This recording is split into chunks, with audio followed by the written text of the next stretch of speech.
এই গোপালগঞ্জের মুজিববাদীদের মাটিতে দাঁড়িয়ে আমরা ঘোষণা করছি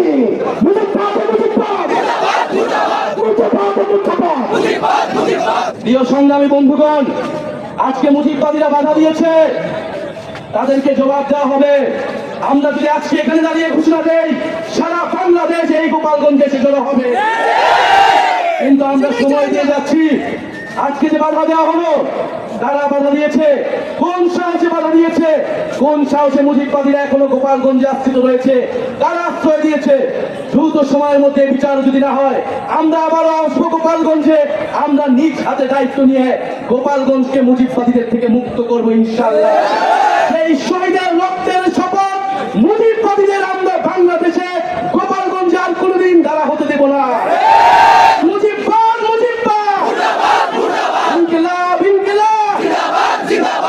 আসসালামু আলাইকুম। মুজিববাদের গোষ্ঠী মেরে দিয়েছে। সুপ্রিয় দর্শক, আপনারা দেখতে পেয়েছেন সকাল থেকে জাতীয় নাগরিক পার্টি এনসিপির নেতৃবৃন্দ গোপালগঞ্জে জনসভা করবে, সেটিকে কেন্দ্র করে নিষিদ্ধ সন্ত্রাসী সংগঠন ছাত্রলীগ সেখানে হামলা চালিয়েছে। আপনারা দেখতে পেয়েছেন পুলিশের গাড়ি ভাঙচুর করেছে, সমাবেশ স্থলে তারা গিয়ে চেয়ার ভাঙচুর করেছে। তারপরেও এনসিপির নেতৃবৃন্দ সেখানে গিয়েছেন এবং মুজিববাদ মুজিববাদ মুর্দাবাদ মুর্দাবাদ স্লোগান দিয়েছেন। হাসনাত আব্দুল্লাহ গর্জন দিয়েছেন। আমরা বিস্তারিত সেই হাসিনা আপনাদের ছেড়ে পালিয়ে গিয়েছে।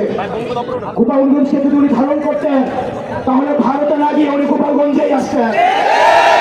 ওনার মতো স্বার্থপর, উনি ওনার ফ্যামিলির মানুষ ছাড়া গোপালগঞ্জবাসীর কথা একবার ভাবেন না। প্রিয় গোপালগঞ্জবাসী, গোপালগঞ্জ বাংলাদেশের হয়ে উঠতে পারে নাই, আপনারা বাংলাদেশের হয়ে উঠুন। আওয়ামী লীগ পরিকল্পিতভাবে গোপালগঞ্জকে বাংলাদেশ থেকে বিচ্ছিন্ন করেছে, ভবিষ্যৎ প্রজন্মের ভবিষ্যৎকে সংকটে ফেলেছে। আমরা গোপালগঞ্জবাসীকে আশ্বস্ত করতে চাই, গোপালগঞ্জ বাংলাদেশের, ফেনীও বাংলাদেশের, বগুড়া বাংলাদেশের, বাংলাদেশ এই 64 জেলার সমান অধিকারের জন্য লড়াই করবে। সবার জন্য আমরা সমানভাবে লড়াই করবো। প্রিয় গোপালগঞ্জবাসী, আমরা আপনাদেরকে আহ্বান জানাবো, আপনাদেরকে আমরা জালিমের শাসন থেকে মুক্ত করেছি। আমরা ইনসাফের বাংলাদেশ করার জন্য আপনাদেরকে সাথে নিয়ে আমরা একসাথে ইনসাফের বাংলাদেশ গঠন করবো। আমরা স্লোগান দিয়ে আমরা আমাদের বক্তব্য শেষ করছি। এই গোপালগঞ্জের মুজিববাদীদের মাটিতে দাঁড়িয়ে আমরা ঘোষণা করছি, ওই মুজিববাদের রাস্তানা মুজিববাদের রাস্তানা ইনকিলাব ইনকিলাব মুজিববাদ মুজিববাদ মুজিববাদ মুজিববাদ মুজিববাদ মুজিববাদ ইনকিলাব ইনকিলাব কোথায় কোথায় বাংলা ছাড়, এই দেশ সমাবেশ ইনকিলাব ইনকিলাব মুজিববাদ মুজিববাদ এনসিপি এনসিপি সংগ্রাম সহযোদ্ধারা, এই পর্যায়ে আপনাদের সামনে বক্তব্য রাখবেন জাতীয় নাগরিক পার্টি এনসিপির কেন্দ্রীয় আহ্বায়ক কমিটির বিপ্লবী সদস্য সচিব, জাতির বিরোধী লড়াই, স্বৈরাচার বিরোধী লড়াইয়ের অগ্রসেনানী জনাব আখতার হোসেন। জনাব আখতার হোসেন।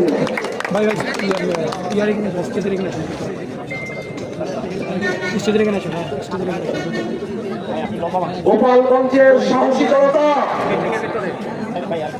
আওয়ামী জঙ্গিদের তাণ্ডবের সময়ে এই গোপালগঞ্জে আপনাদের একজনের দাঁড়িয়ে থাকা গোটা বাংলাদেশে আমাদের কোটি মানুষকে দাঁড়ানোর সাহস দেয়। ওরা হামলা করেছে, ওরা ককটেল বিস্ফোরণ করেছে, ওরা রাস্তা আটকিয়েছে, কিন্তু গোপালগঞ্জের সাহসী জনতাকে নতুন বাংলাদেশের পদযাত্রায় থামিয়ে রাখতে পারে না। ওই হিংস্র সন্ত্রাসীদের বলতে চাই, আমরা আপনাদের মতো হিংস্র নই, কিন্তু প্রতিশোধ দিতে আমাদেরকে বাধ্য করবেন না। বাংলাদেশের মানুষ আপনাদেরকে তওবা করার সুযোগ দিয়েছে।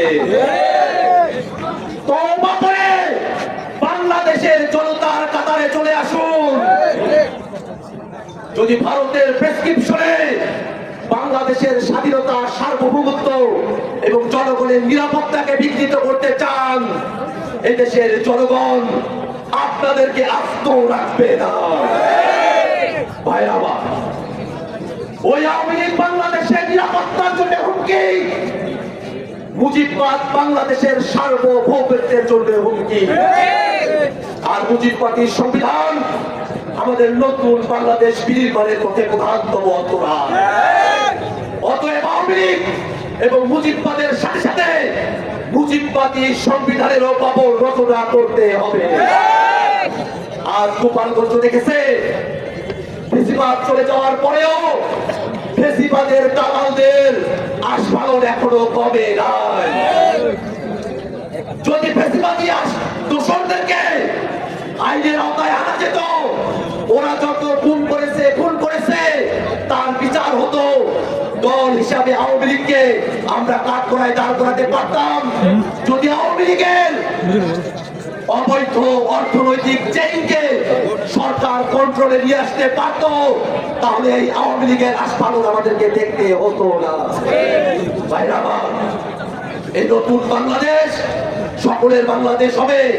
যে বাংলাদেশ থেকে আওয়ামী লীগ গোপালগঞ্জকে বিচ্ছিন্ন করার চেষ্টা করেছে, সে আওয়ামী লীগ এর এই ষড়যন্ত্রকে নস্যাৎ করে এই গোপালগঞ্জের মানুষদেরকে সাথে নিয়ে আমরা নতুন বন্দোবস্তের রাজনীতি প্রতিষ্ঠা করবো ইনশাআল্লাহ। আজকে এই সমাবেশে আপনাদের সকলের উপস্থিতিকে সাধুবাদ জানিয়ে আমি আমার বক্তব্য শেষ করছি। ইনকিলাব জিন্দাবাদ।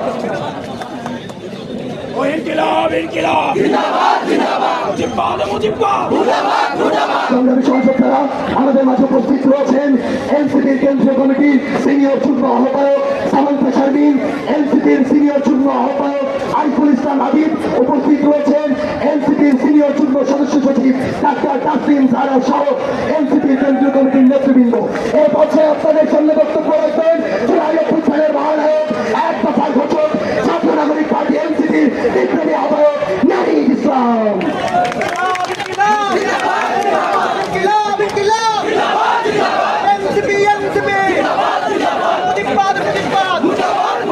সংগ্রামী গোপালগঞ্জবাসী, আসসালামু আলাইকুম। সংগ্রামী গোপালগঞ্জবাসী, আজকে যারা আপনারা উপস্থিত হয়েছেন এই সমাবেশে আপনারা গোপালগঞ্জকে সামনে টিকিয়ে রাখবেন। আপনারা এই গোপালগঞ্জের সাহসী সন্তান। আমরা জানি যদি আজকে বাধা না দেওয়া হতো, যদি যে ধরনের ভয় ও আতঙ্ক তৈরি করা হয়েছে সেটা যদি না করা হতো, গোপালগঞ্জের সাধারণ জনতা এখানে লোকে লোকারণ্য করে ফেলত। আপনারা যারা দূর থেকে শুনছেন, আপনারা দূর থেকে শুনছেন, প্রিয় গোপালগঞ্জবাসী, আমরা আজকে গোপালগঞ্জে এসেছিলাম দেশ গড়তে জুলাই পদযাত্রা কর্মসূচি নিয়ে।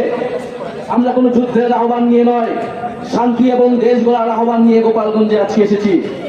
প্রিয় গোপালগঞ্জবাসী, আমরা গোপালগঞ্জের নাম বদলাইতে আসি নাই। আমরা এসেছি ভবিষ্যৎ বাংলাদেশে, এই নতুন বাংলাদেশে গোপালগঞ্জ মানুষের অধিকার যাতে রক্ষা করা হয় সেই প্রতিশ্রুতি দিতে। প্রিয় গোপালগঞ্জবাসী, মুজিববাদীরা আজকে বাধা দিয়েছে। গণ অভ্যুত্থানের মধ্যে আমরা বলেছিলাম বাধা দিলে বাঁধবে লড়াই, সেই লড়াইয়ে জিততে হবে এবং সেই লড়াই আমরা জিতেছিলাম। আজকে আবারও বাধা দেওয়া হয়েছে, দ্বিগুণ গতিতে এর জবাব আমরা দিব ইনশাল্লাহ। প্রিয় গোপালগঞ্জবাসী, আপনারা যারা এই গণ অভ্যুত্থানের পক্ষে রয়েছেন, নতুন বাংলাদেশের পক্ষে রয়েছেন, আপনাদেরকে দায়িত্ব নিতে হবে এই গোপালগঞ্জ যেন মুজিববাদীদের আশ্রয় কেন্দ্র হয়ে উঠতে না পারে। যদি পুলিশ প্রশাসন ব্যর্থ হয়, নিজেদেরকে রক্ষা করার দায়িত্ব, নিজেদের জেলার মর্যাদা রক্ষা করার দায়িত্ব, বাংলাদেশকে রক্ষা করার দায়িত্ব আমাদের নিজেদেরকেই নিতে হবে, যেরকমটা আমরা গণ অভ্যুত্থানে নিয়েছিলাম। প্রিয় গোপালগঞ্জবাসী, আমরা আজকে যেটুকুই বলতে এসেছি, গোপালগঞ্জ নামে এই বাংলাদেশে, সামনের বাংলাদেশে কোনো বৈষম্য হবে না। গোপালগঞ্জ নামেও চাকরিতে কোনো বৈষম্য আমরা সহ্য করব না, কিন্তু গোপালগঞ্জে কোনো সন্ত্রাসীদের আস্তানা আমরা সহ্য করব না। মুজিববাদীরা মুক্তিযুদ্ধকে কলুষিত করেছে, গোপালগঞ্জকেও কলুষিত করেছে, সেই গোপালগঞ্জকে আমরা আবার পুনরুদ্ধার করব, আবার সমুন্নত করব। প্রিয় সংগ্রামী বন্ধুগণ, আমাদের যারা সনাতন ভাই বোনেরাও রয়েছেন, এই আওয়ামী লীগ সনাতন ভাই বোনদের জমি দখল করেছে, তাদের সাথে বেইনসাফি করেছে। আমাদের এই নতুন বাংলাদেশে আমরা সকল ধর্মের অধিকার রক্ষা করব, মান মর্যাদা রক্ষা করব। প্রিয় সংগ্রামী বন্ধুগণ, আজকে মুজিববাদীরা বাধা দিয়েছে, তাদেরকে জবাব দেওয়া হবে। আমরা যদি আজকে এখানে দাঁড়িয়ে ঘোষণা দেই সারা বাংলাদেশ এই গোপালগঞ্জে এসে জড়ো হবে, কিন্তু আমরা সময় দিয়ে যাচ্ছি। আজকে যে বাধা দেওয়া হলো, তারা বাধা দিয়েছে, কোন সাহসে বাধা দিয়েছে, কোন সাহসে মুজিববাদীরা এখনো গোপালগঞ্জে আশ্রিত রয়েছে, তারা আশ্রয় দিয়েছে। দ্রুত সময়ের মধ্যে বিচার যদি না হয়, আমরা আবারও আসবো গোপালগঞ্জে। আমরা নিজ হাতে দায়িত্ব নিয়ে গোপালগঞ্জকে মুজিববাদীদের থেকে মুক্ত করবো ইনশাআল্লাহ। সংগ্রামী বন্ধুগণ, জাতীয় নাগরিক পার্টি আপনাদের সাথে থাকবে। বাধা বিপত্তি যা কিছু আসলে আমরা আজকে এসে এখানে দাঁড়িয়েছি, আমরা আবারও আসবো। জাতীয় নাগরিক পার্টি আপনাদের সাথে থাকবে। মুজিববাদের কবর রচনা করে, ৭২-এর সংবিধানের কবর রচনা করে গণতান্ত্রিক বাংলাদেশ গড়ে তুলবো, এটা আপনাদের কাছে আজকে আমাদের ওয়াদা। আজকের এই দিনে আবু সাইদ শহীদ হয়েছিলেন, আমাদের ওয়াসিম শহীদ হয়েছিলেন, আমাদের ৬ জন শহীদ হয়েছিলেন। সেই শহীদের রক্তের শপথ মুজিববাদীদের আমরা বাংলাদেশে গোপালগঞ্জে আর কোনোদিন দ্বারা হতে দেব না। ইনকিলাব ইনকিলাব জিন্দাবাদ, মুজিববাদ মুজিববাদ জিন্দাবাদ, ইনকিলাব ইনকিলাব জিন্দাবাদ, মুজিববাদ মুজিববাদ জিন্দাবাদ। হাসনাত আবদুল্লাহরা যা বলে তাই করে ছাড়ে। গোপালগঞ্জের মাটিতে গিয়ে মুজিববাদের কবর রচনা করেছেন হাসনাত আবদুল্লাহ। সুপ্রিয় দর্শক, আপনারা দেখতে পেয়েছেন। বিষয়টি আপনারা কিভাবে দেখছেন অবশ্যই আপনাদের মূল্যবান মন্তব্য কমেন্ট বক্সে জানাবেন। সবসময় সত্য নির্ভেজাল তথ্য পেতে স্বাধীন বাংলা টিভি ইউটিউব চ্যানেলটি সাবস্ক্রাইব করে আমাদের সাথে থাকুন। আসসালামু আলাইকুম রহমতুল্লাহি ওয়া বারাকাতুহু।